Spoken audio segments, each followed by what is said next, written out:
Video पथक ते पथकांची संख्या काय आहे आणि ते कसे कसे कुठे कुठं इन्स्टॉल करतोय त्या डिटेल्स सांग.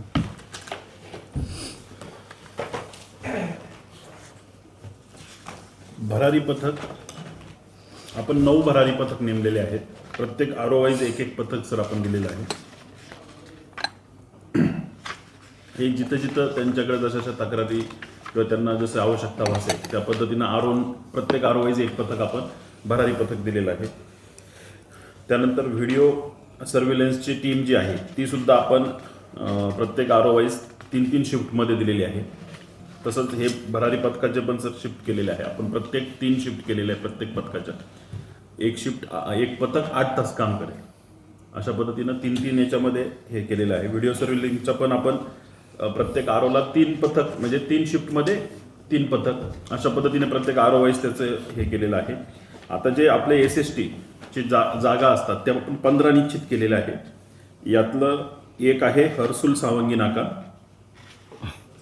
दुसरा आहे पिसादेवी रोड हर्सुल. यादी द्या ना.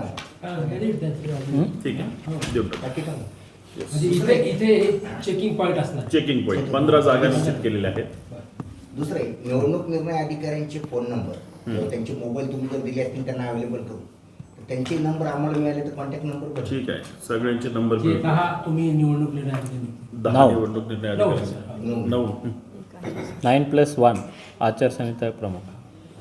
आणि हे 9 आरोग्य सेंट्रलाइज जी माहिती आहे तर रोज त्याच्यासाठी कोणतं मीडिया कक्ष आपण स्थापन केलेला आहे. तौसीफ प्रमुख आप तौसीफ किधर गए?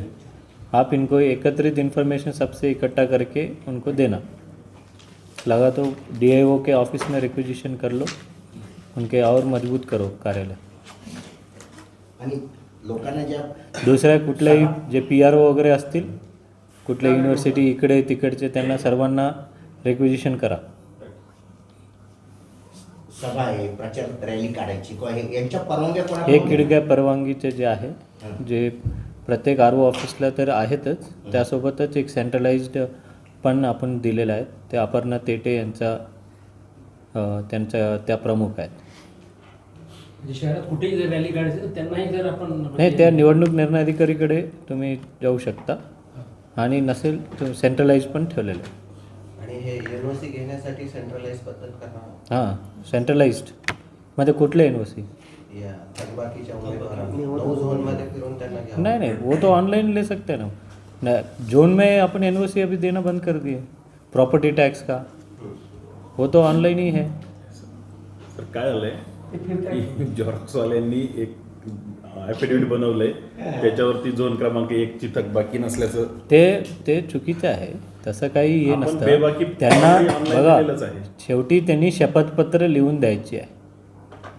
मी काही उद्या बेबाकी प्रमाणपत्र एक अधिकारी देऊ शकतो. त्याचा अर्थ की बेबाकी संपली असे नाही आहे.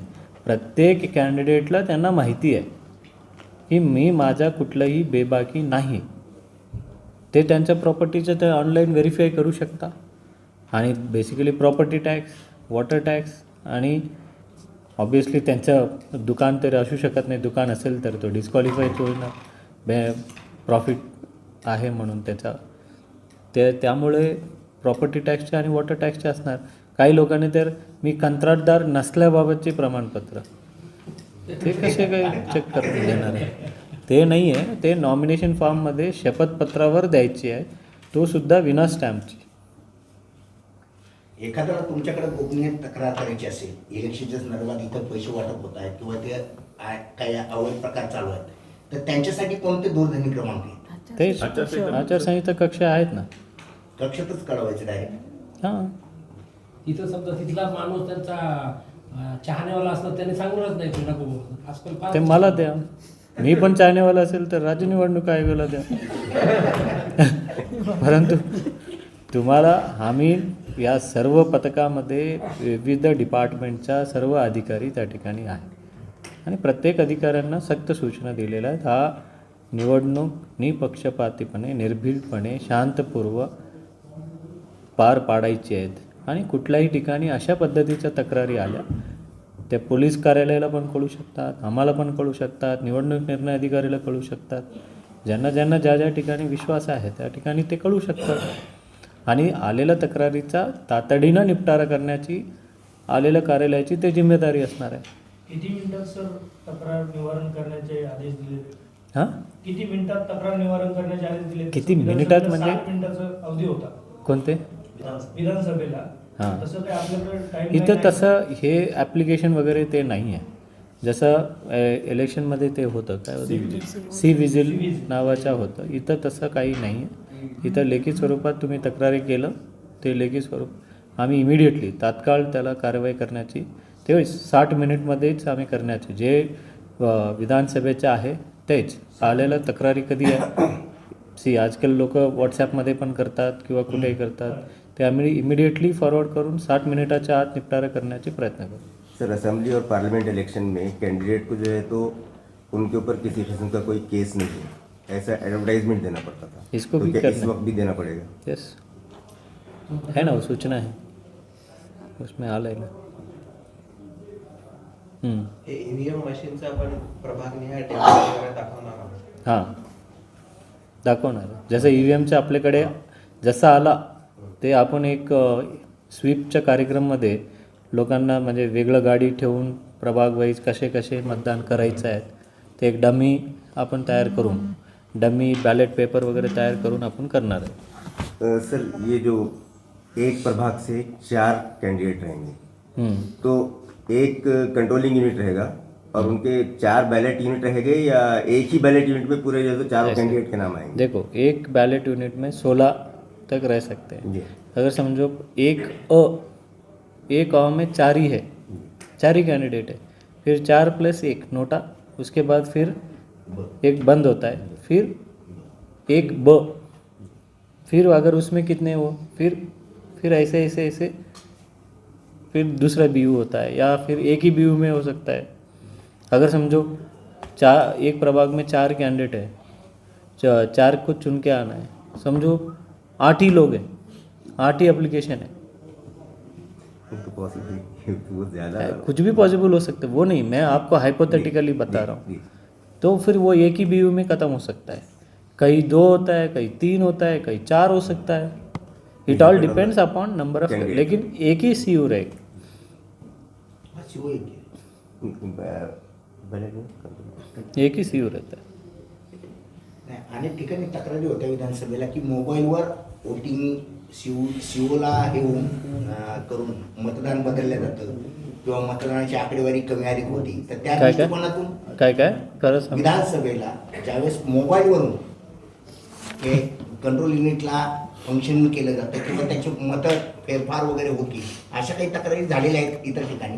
तर त्या दृष्टिकोनातून ते आपल्याला होण्याची शक्यताच नाही आहे. ते सर्व चुकीचे आरोप आहे आणि यापूर्वीसुद्धा केंद्र निवडणूक आयोगाने सुद्धा ते खोडून टाकलेले आहेत. प्रत्येक मतदान केंद्रामध्ये एजंट्स पण असतात, त्याला मोजत असतात कितीवा मतदान आहे व ज्या वेळा 415 418 अशी गिनती करत असतात. आणि ते कॅन्डिडेटचे एजंटसुद्धा तुम्ही एकूण किती मतदान झाल्या त्याला काउंटिंग त्या ठिकाणी ठेवतो आणि शेवटी ज्यावेळेला मतदान संपल्यानंतर त्या ठिकाणी कॅन्डिडेटच्या एजंट्स त्या ठिकाणी लिहिलं जातात की एकूण किती मतदान झाला. कंट्रोल युनिटमध्ये टोटल बटन हे टोटल बटन म्हणून असतं, तिथं दाबल्यावर एकूण किती मतदान झाला. तुमच्याकडे प्रत्येक प्रभागनिहाय मतदार यादी पण आहे, त्याला तुम्ही टिक करताय किती मतदान झालं टोटल 1 2 3 आणि प्रिसाइडिंग ऑफिसर पोलिंग ऑफिसर 1 2 3 तिन्हीकडे यादी असतं. त्यांना दिलेला चिट प्रिसाइडिंग ऑफिसर एक चिट देतात, त्या चिट कंट्रोल युनिट नवीनच दिनांक 27 नोव्हेंबर 2025ला एक आदेश आलेला आहे. त्याच्यानुसार एक बटन जे आहे ते मास्किंग केलं जाणार आहे आणि सगळ्या प्रकारचे जे आदेश निवडणूकपूर्व जे आम्ही जी काही प्रक्रिया केलेली आहे किंवा राबवणार आहोत आपण केलेली आहे. त्याचं आपण सगळे ते कुठे बसणार आहे हे सुद्धा आपण प्रसिद्ध केलेलं आहे. त्यानंतर प्रभागाचे जे आरक्षण विधानसभेला जिथं होतं तिथंच राहू द्या, तर हे होऊ शकत नाहीये. कारण विधानसभेची जी मतदारची जी मर्यादा होती ती 1300 ते 1400 होती आणि आता जी मर्यादा आहे ती 800 ते 900 आहे. त्यामुळे आपलं मतदान विधानसभेला ह्या बूथवर होतं ना आताही त्याच बूथवर राहील असं होणार नाही. हा आमचा प्रयत्न हा आहे की 2 किलोमीटरच्या आत मतदान केंद्र देणं हे बंधनकारक आहे. आम्ही तो देण्याचा प्रयत्न करतोय. आणि ज्यांना वाटतं की हे बूथ सोयीस्कर नाही किंवा ह्या ठिकाणासाठी सोयीस्कर नाही, तर आता प्रॉब्लेम असा आहे की आपले विधानसभेला बूथ होते 988 आणि आता आपल्याला सगळे बूथ लागतात 1264. तर ते बूथ वाढवायला पण आपल्याकडे स्कोप असला पाहिजे त्या प्रभागामध्ये. आम्ही सजेशन देऊ ना पुढे करतो जागा आहे. आणि दुसरं ते पहिल्यांदाच आपल्या या शहरामध्ये प्रभाग निहाय होते. त्यापूर्वी लोकांनी फक्त एक मतदान करून निघून जायचे. आता एक ठिकाणी 4 मतदान करायचे आहे. कंपल्सरी असे नाही. इसमें आप 4 अगर प्रभाग के 4 वोटर है, अगर 4 को वोट नहीं मारे 3 को तो कास्ट होगा क्या? नहीं, उसका एक नो बटन उसका ऐसा नोटा है ना, नोटा नहीं यांची डिफिकल्टी अशी आहे, तुम्ही बूथमध्ये एकदा आले तर 3 मतदान करायचं, 1 मतदान नाही करायचं, अशी डिफिकल्टी. आतमध्ये आल्यावर 4 मतदान करावं असं 4 मतदान करू शकतात. हा करावंच लागेल. 4 मतदान कंपल्सरी नाही. यही कंफ्यूजन है. 4 मतदान बटन प्रेस करने के बाद हमारा वोट काउंट होगा कि नहीं होगा, या एक भी काउंट हो जाएगा? एक भी मतदान डाले हैं वो तो काउंट होगा. उसके बाद एंड बटन करती है. अच्छा ठीक है. तो एक पे एंड करो, 2 पे एंड करो, 3 पे एंड करो. नोटा है ना, ये मारे तो क्या होगा मुझे नोटा है फिर एंड बटन. राइट એટલે નહીં का एक बार कोई बाकी के मार एका मतदाराला 4 मतदान करायचे आहे. एका मतदाराला 4 किंवा 3 29 नंबरच्या प्रभागामध्ये 3 मतदान करायचं आहे. प्रत्येकाला 3 मतदान करावंच लागेल कारण बॅलेट एकदाच दिला जाईल. दुसरी गोष्ट अशी आहे, समजा एखाद्याने असं म्हटलं की मला नाही करायचंय मतदान, तर त्या केसमध्ये केंद्राध्यक्षाला त्याने लेखी द्यावा लागेल की मला मतदान करायचं नाही. केंद्राध्यक्ष सगळ्या पोलिंग एजंट समोर नोटाचं बटन लागेल. इसके पूरा डिटेल जो आहे ना आम्ही ट्रेनिंगला देत असतो. तुम्ही पण तुमच्या पक्षाचे रिप्रेझेंटेटिव्ह किंवा तुम्ही त्या ट्रेनिंगमध्ये राहू शकता. एखाद्या ट्रेनिंगमध्ये तुम्ही अटेंड करा, काय हरकत नाही. अबाव 65 घरी जाऊन मतदान केलं तुम्ही? नाही. त्याच्यामध्ये नाही, असं काय सूचना नाही. आपल्याकडनं जनजागृती झाली पाहिजे. तर आम्ही जनजागृती नाही, आपण जनता बसेल कसं उजवीचे जे आपण त्या प्रभागात जाऊन 4 मतं लोकांना कसे टाकायचे ते हे थोडंसं तुमच्या बाळाला चालेल. ते डेमो जर दिला प्रत्येक एरियात जाऊन दाखवलं आम्ही करणार. तर ते लोकांना सांगायला सांगितलं म्हणजे आम्हाला सांगायला सोपं वाटतं त्याच्यामध्ये. वो कंफ्यूजन क्लियर नहीं हुआ अभी तक कि आप 4 वोट काउंट करने के बाद ही पूरा वोट काउंट होगा, कास्ट होगा, या 1 या 2 भी कर देखो कैसा होता है, जब कंट्रोल यूनिट में बटन दबाते पोलिंग ऑफिसर 3 जब दबाता है ना, फिर वो अंदर जाता है. जब तक वो 4 वोट्स होके नहीं होता है तो तब तक वो कंट्रोल यूनिट लेता ही नहीं नेक्स्ट वोट. तो जब उसको अगर जैसा नवाला साहब ने बोला है कि भाई मुझे वोट नहीं करना है, अगले 3 नहीं करना है, नहीं करना है तो फिर उससे लिख के लेके प्रिसाइडिंग ऑफिसर अलॉन्ग विद कैंडिडेट एजेंट्स जो है उनके साथ जाके वहाँ पे दबा के खत्म कर दिया. नोटा हर प्रभाग में रहेगा, एक ही हर प्रभाग में, क्योंकि हर प्रभाग एक कैंडिडेट है, एक इलेक्शन, मतलब एक प्रभाग मतलब 4 इलेक्शन है, 4 वार्ड मिला के एक हो गया. तो 4 नोटा भी दबाना सकता, उसको कोई पसंद नहीं है. वो तो 4 होना. मला सांगा, पहिल्यांदा आपली युनिट होती 4 प्रभागाची. जे लोक शिकेला आहे ते करतील, जे लोक अडाण लोक आहेत ते त्यांना कसं करणार? सर्वांना सर्व समजतं, तुम्ही व्यवस्थित शिकवा.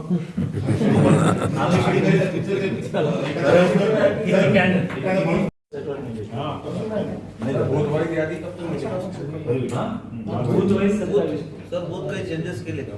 तर आमच्याकडे काय झालेलं आहे इकडच्या 18 मध्ये जे कोकणवाडी साईड इकडचे जे बूथ ते जिल्हा न्यायालयाच्या कोर्टाच्या बांधकाम मोडमध्ये आले. तिथे रस्ता नाही जायला, तिकडून रॉंग साईड पूर्ण कोर्टाच्या मेन अदालत रोडने इकडून यावं लागतं त्याला. तुम्ही बघा आता हे तुम्ही 1264 पोलिंग स्टेशन आहे, फॉर एक्झाम्पल कुठले वापरले तुम्ही आम्हाला विधानसभेचे बूथ वापरले गेले. तर आमचे जे बूथ क्रांतीनगरचे बूथ आहे ते देवगिरी कॉलेज तिकडे गेले, म्हणजे जे एरिया जवळ त्याचे बूथ दूर गेले आणि ती रूल्स उलटे पालटे झाले असे. इसको ऑब्जेक्शन कैसे देना है? ऑब्जेक्शन कर, आप ऑब्जेक्शन ऑब्जेक्शन आम्ही सजेशन भी देना है ना उसके अंदर. इसमें सजेशन दो. अभी अपने पास पोलिंग स्टेशन जो है इतने ज़्यादा भी नहीं है कि भाई इमारत कम पड़ रहा है अपने, इसलिए तो अपन प्राइवेट का भी स्कूल किए. प्रायव्हेट स्कूल्स बी अनुदानित बी काही ठिकाणी तर फंक्शन हॉल पण घेतला. नाव, वडिलांच्या पतीचं नाव, लिंग, जन्मतारीख, व्यवसाय, संपूर्ण पत्ता, उमेदवारांच्या मतदार यादीतील तपशील म्हणजे त्यांचं नाव, प्रभाग क्रमांक, अनुक्रमांक आणि ते सूचना माहिती पुस्तिका आपण देतो. आणि मी काही एखादं कमी जास्त जरी बोललं, जे तुम्हाला आदेशामध्ये जे माझ्याकडे आदेश आहे ते तुमच्याकडे. गरज नाही. राज्य निवडणूक आयोगाचं 8/1/2015चा एक आदेश आहे. त्याच्यानुसार शपथपत्र स्टॅम्प पेपरवर सादर करण्याची आवश्यकता नाही. काय झालं ग्रामीणला थोडं नगरपालिकेच्या इलेक्शनला डिफिकल्ट आहे म्हणून तुम्हाला प्रभाग रचना करत असताना सूचना होती की तुम्ही नंबरिंग तो एक पोलिंग स्टेशन की यादी अभी डिक्लेयर कर देना. पोलिंग स्टेशन की यादी डिक्लेयर ओके सर, उसके साथ वेबसाइट में डालेंगे. नहीं फॉर्म भरायच्या आधी आपण लोक ते म्हणतो तुम्हाला 1 रुपये खर्च करायचे असेल तर त्या खात्यामधून आपण त्यांना सांगितले आहे. नामनिर्देशन पत्रासोबत शपथपत्र द्यायचं आहे उमेदवारांना.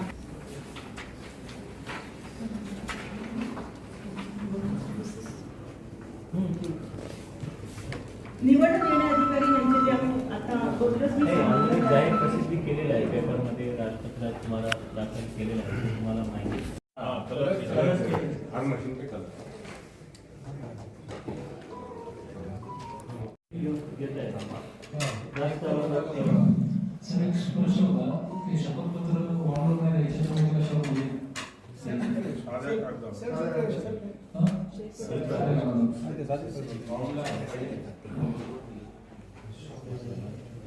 बॉन्ड पेपरवर नाही द्यायचे जे असेल कोरा नाही द्यायचं. प्रभागनिहाय मतदार अंतिम केल्यानंतर आता मतदान केंद्र आज जाहीर करायचं होतं. या अनुषंगाने आज आपल्यामार्फत आणि ऑलरेडी वर्तमानपत्रामध्ये आम्ही जाहीर केलेलंच आहे. आणि या अनुषंगाने प्रभाग क्रमांक 1मध्ये 49 मतदान केंद्र असणार आहेत. त्यामध्ये इमारती 11 असणार आहे. प्रभाग क्रमांक 2मध्ये 40 मतदान केंद्र असणार आहे. 10 इमारतीची संख्या, 3मध्ये 42 आणि इमारती 14, 4मध्ये 48 मतदान केंद्रांची असणार आहेत. 12 इमारती असणार आहे. प्रभाग क्रमांक 5मध्ये सर्वात जास्त 58 एवढं मतदान केंद्र असणार आहे. त्यामध्ये 15 इमारतीमध्ये. प्रभाग क्रमांक 6मध्ये 51 आणि इमारतीच्या संख्या 14 असणार आहे. 7मध्ये 37 आणि 9 इमारत. 8मध्ये 44 असणार आहेत आणि इमारतीची संख्या 13. प्रभाग क्रमांक 9मध्ये 46 मतदान केंद्र असणार आहेत आणि इमारतीची संख्या 8 असणार आहे. प्रभाग क्रमांक 10मध्ये 42 मतदान केंद्रांची असणार आहे आणि इमारतीची संख्या 12 असणार आहे. प्रभाग क्रमांक 11मध्ये 36 मतदान केंद्राची असणार आहेत आणि इमारतीची संख्या 7 असणार आहे. 12मध्ये 44 आणि 14. 13मध्ये 45 मतदान केंद्र आणि 14 इमारत. 14मध्ये 51 मतदान केंद्र आणि 19 इमारत. 15मध्ये 40 मतदान केंद्र आणि 10 इमारत. 16मध्ये 42 मतदान केंद्र आणि 13 इमारत. 17मध्ये 35 मतदान केंद्र आणि 19 इमारत. 18मध्ये 36 मतदान केंद्र आणि 14 इमारत. 19मध्ये 37 आणि 10 इमारत. 20मध्ये 40 मतदान केंद्र आणि 8 इमारत. 21मध्ये 39 आणि 13 इमारत. 22मध्ये 46 आणि 15 इमारत. 23मध्ये 42 मतदान केंद्र आणि 12 इमारती असणार आहे. आणि 24मध्ये 38 मतदान केंद्र असणार आहेत आणि 9 इमारती असणार आहे. आणि 25मध्ये 46 आणि 13 इमारती असणार आहे. 26मध्ये 56 मतदान केंद्र आणि 16 इमारती असणार.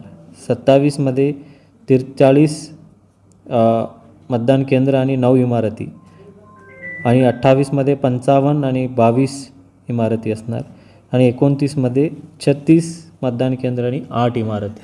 अशा पद्धतीने 11,18,283 एवढा मतदारांसाठी 1264 एवढा मतदान केंद्र असणार आहेत आणि 363 एवढा मतदानाची इमारती त्या ठिकाणी असणार आहेत. आणि या सार्वत्रिक महानगरपालिकेच्या सार्वत्रिक निवडणूक छत्रपती संभाजीनगर महानगरपालिकेचा अत्यंत पारदर्शक पार पडण्यासाठी आचारसंहिता पथक ऑलरेडी ॲक्टिवेट करण्यात आलेले आहे आणि त्यासोबत विविध डिपार्टमेंटसोबतही बैठक घेण्यात आलेली आहे आणि त्यामध्ये जवळपास 8,000 मतदान केंद्राध्यक्ष मतदान केंद्र अधिकारी यांच्या नियुक्तीचाही पत्र सर्व कर्मचारी अधिकाऱ्यांकडे गेलेलं आहे. आणि या निवडणुकीच्या संदर्भात सर्व राजकीय पक्षांना त्यांचं बैठकी घेऊन त्यांना माहितीही पुरवण्यात आलेली आहे. त्यांच्या शंका कुशंका काही सुझाव द्यायचे असल्यास आणि आम्ही 1 पॉईंट कॉन्टॅक्ट DMC इलेक्शन या ठिकाणी ठेवलेलं आहे आणि त्यांना नॉमिनेशन फॉर्मच्या संदर्भात, खर्चाच्या संदर्भात, छाननीच्या संदर्भात, चिन्ह वाटपाच्या संदर्भात, AB फॉर्म कशा पद्धतीने द्यायचे आहेत, जोडपत्र 1 कुठे द्यायचे आहेत, याही सर्व सूचना त्यांना राजकीय पक्षांना देण्यात आलेल्या आहे. आणि गत निवडणुकीचा लक्षात घेता यामध्ये संवेदनशील मतदान केंद्रही निश्चिती करण्यासंदर्भात पोलीस आयुक्त आणि जिल्हाधिकारी यांच्यासोबतही बैठक झालेली आहे. निवडणूक निर्णय अधिकारींचं कार्यालय आपण ॲक्टिवेट केलं, जे राजपत्रात प्रसिद्ध केलं होतं. त्यामध्ये 1 निवडणूक निर्णय अधिकाऱ्यांचा आम्ही बदल करतो आहे आणि दुसऱ्या निवडणूक निर्णय अधिकारीचा निवडणूक आयोगाला पाठवण्यात आलेला आहे आणि सर्व त्यांना लागणारे पुरेशी यंत्रणा वगैरे वगैरे आपण त्या ठिकाणी देण्यात आलेलं आहे. यापूर्वी मी सांगितलं होतं संभाव्य मतमोजणी केंद्र आपण सांगितलं होतं. आता आपण 4 मतमोजणीच्या ठिकाण आपण फायनल केलेलं आहे. एक गरवारे इन्फॉर्मेशन टेक्नॉलॉजी पार्क जे MIDC चिकलठाणामध्ये, एक शासकीय अभियांत्रिकी महाविद्यालय आणि एक गव्हर्मेंट पॉलिटेक्निक कॉलेज आणि एक SFS. आणि गरवारे इन्फॉर्मेशन टेक्नॉलॉजी पार्कच्या ठिकाणी 3 ROच्या असणार आहे आणि बाकीच्या 3 ठिकाणी 2-2 असणार आहे. आणि या सर्व कर्मचाऱ्यांच्या 2 वेळा प्रशिक्षण आपण देणार आहे. एक टेंटेटिव्ह डेट्स आपण फायनल ऑलरेडी करण्यात आले, 28 तारीख आणि त्यानंतर 8 तारीख. 8 28 डिसेंबर आणि 8 जानेवारी ह्या 2 ट्रेनिंग्स आपण त्यांना, कारण खूप वर्षानंतर प्रभागनिहाय निवडणुकी होतात, त्याला लोकसभा आणि विधानसभाचा खूप वेगळा आहे आणि त्यामुळे ह्यांचा विस्तृत प्रशिक्षण देण्याचा आपण सर्व निवडणूक निर्णय अधिकाऱ्यांनाही आपण सूचना करण्यात आलेल्या आहेत. आणि BU CU जे आहेत अजून आपल्याला उपलब्ध नाही झालेले आहेत आणि कालच राज्य निवडणूक आयोगाने बैठकी घेऊन तयारीच्या बाबत की त्यांनी आढावा बैठक घेतले होते, त्यामध्येही आम्ही विनंती केली आणि ते लवकरच आपल्याकडे मशीन्स मिळणार आहे. मशीन्स जसं मिळाला पहिला FLC आम्ही करू. FLC म्हणजे फर्स्ट लेवल चेक असतो, त्यामध्ये काही डाटा खोरा करण्याचा म्हणजे सर्व क्लिअर करण्याची असतं आणि त्यानंतर 3 तारीख जे list of finally contested candidates जे असतात त्याच्यानंतर EVM प्रिपरेशन आपण करू. आणि या पहिल्यांदाच या महानगरपालिकामध्ये प्रभागनिहाय होत असल्यामुळे स्वीपचा जे आहे मोठ्या प्रमाणावर आम्ही भर देणार आहे.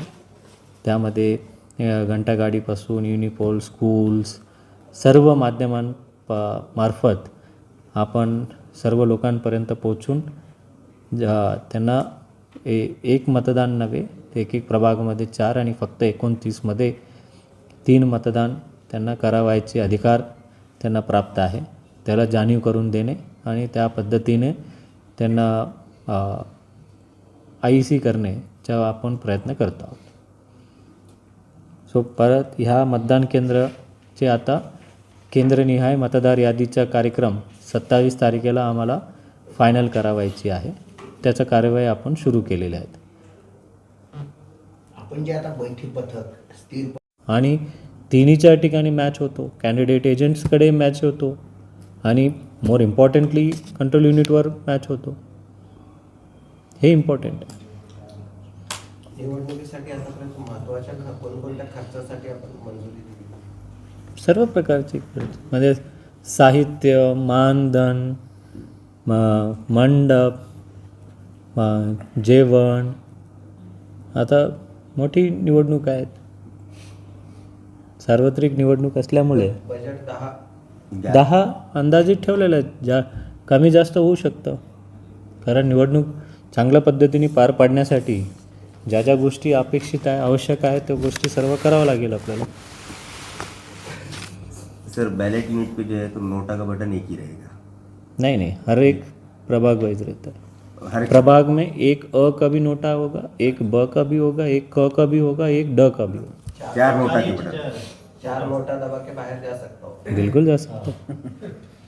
4 नोटा दबा के भी आ सकता है.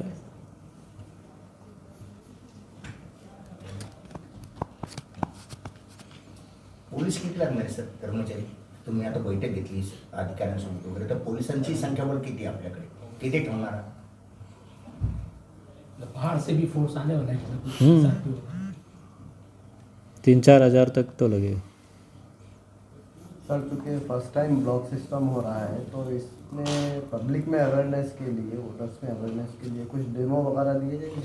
वही तो मैंने कहा आपको, स्वीप का कार्यक्रम में जैसा हमारे पास EVMs आएंगे वो उसको एक डमी बना के, डमी बैलेट पेपर बना के लोगों में जाएंगे, हर जगह जाएंगे, हर जगह जाके मतदान कैसा करना चाहिए ये हम प्रचार प्रसिद्धि हम करेंगे.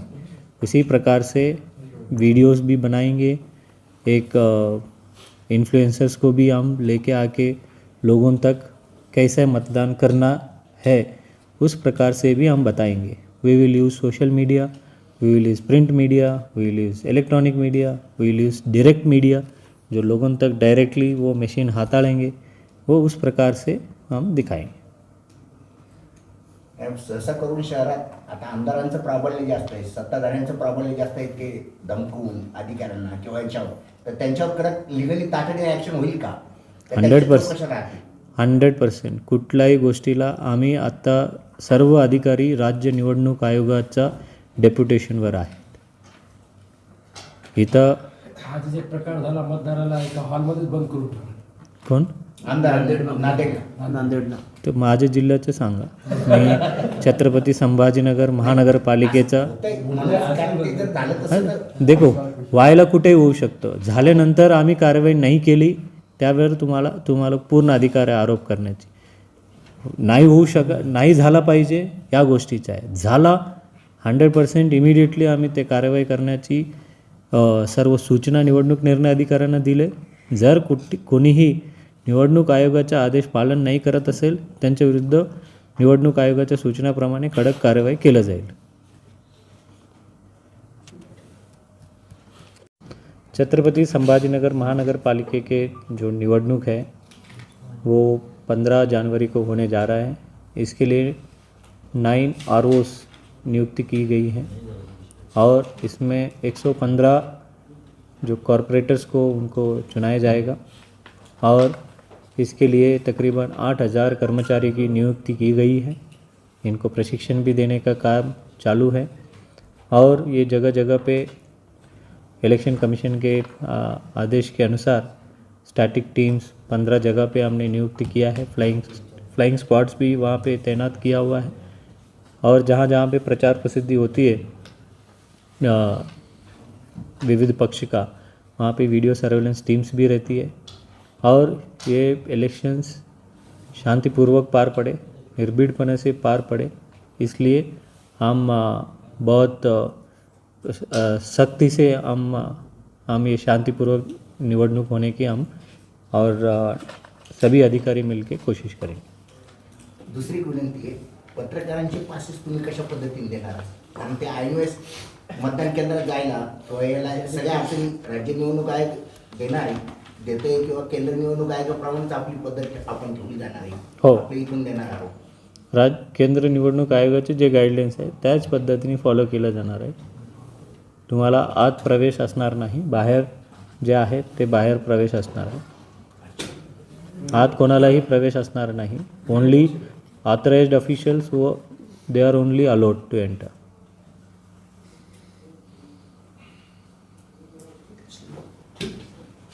म्हणजे मतदान केंद्रात जाता येणार. केंद्राच्या आत नाही, केंद्राच्या बाहेरपर्यंत जाता येणार, कव्हरेजपर्यंत. आम्हाला आतमध्ये जायची केंद्रीय निवडणूक आयोग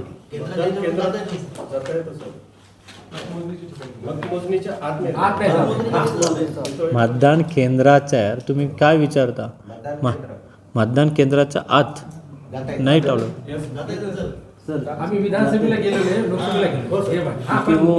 कॉन्टिन्यूमध्ये आत नाही. बाहेर आमच्यासाठी शाम्यांना टीव्ही लावले तर बघा याच्यावर काय. मला दाखवा. If I am wrong I will click. मतदारांचे फोटो येतात ना मतदान करताना ओनली एक फोटोग्राफ निकाल के वो लेके जाने के लिए. वीडियो शूट भी होता है. वीडियो शूट वो फिंगर को लगाते हैं ना इंक, तो वो टाइम. नाही, आमचा आग्रह नाही आहे. I will verified. आणि मला असेल तर ठीक आहे, नसेल तर असं काय. मला मी असेल तर मी क्लॅरिफाय करून घेतो. सर जैसे अभी म्यूनसिपलिटीज़ के इलेक्शन में उनको प्रचार का जो है तो इलेक्शन के एक नाइट पहले तक दिया हुआ है 48 तास, आपके पास 48 आवर्स. जैसे लोकसभा विधानसभा की जैसे है 48 आवर्स, इसको भी वैसे ही है. अच्छा, इथे काय झालं सर, नगरपालिकेला एकच दिवस म्हणजे आज 5 वाजेपर्यंत दुसऱ्या दिवशी निवडणूक होईल. आता जे झालं. लेकिन इसके लिए 48 आवर्स. थँक्यू. थँक्यू. बिल्डर हो ना तो खड़े हो जा रहे हैं सर. जी आज क्या मीटिंग हुई कमिश्नर के साथ और क्या गाइडलाइन? देखिए, इम्तियाज़ जलील साहब के आदेश पर और हमारे सीनियर कायद नासिर सिद्दीकी साहब की क़यादत में आज हम लोग मजलिस इत्तेहादुल मुस्लिमीन की तरफ से इलेक्शन कमीशन के साथ एक मीटिंग की है. उस मीटिंग में इलेक्शन कमिश्नर ने और यहाँ के जो आयुक्त है जी श्रीकांत साहब ने, उन्होंने इलेक्शन से मुताल्लिक़ तमाम गाइडलाइन से हमें वाकिफ़ करवाया. उन्होंने बताया कि तकरीबन 10 लाख टोटल वोटर्स जो है तो पूरे औरंगाबाद महानगर पालिका में है और 1264 के करीब जो है तो पोलिंग स्टेशंस बनने वाले. एक पोलिंग स्टेशन में 800 से 900 लोग वोट करेंगे, जबकि विधानसभा में 1200 से 1400 लोग वोट किया करते थे.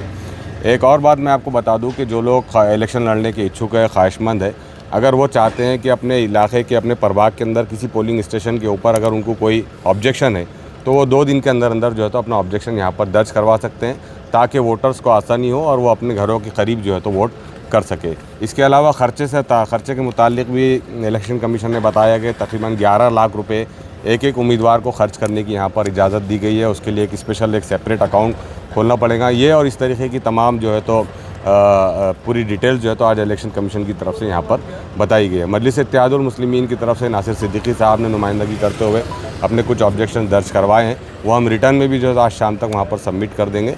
हमें उम्मीद है कि फियरलेस और फेवरलेस जो है तो इलेक्शन कमीशन यहाँ पर इलेक्शन करवाएगा, धांधलियों को रोकेगा और किसी किस्म की कोई गड़बड़ियाँ नहीं होगी.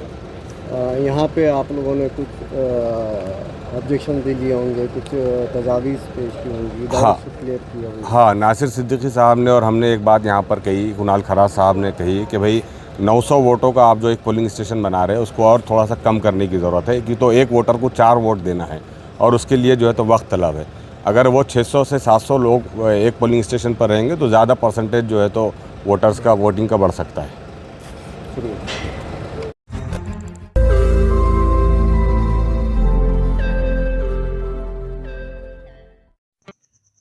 रोज़ नई खबरों को देखने के लिए हमारे औरंगाबाद समाचार चैनल को सब्सक्राइब कीजिए और नोटिफिकेशन पाने के लिए हमारे बेल आइकन को दबाइए ताकि हर खबर की नोटिफिकेशन आपको मिलती रहे.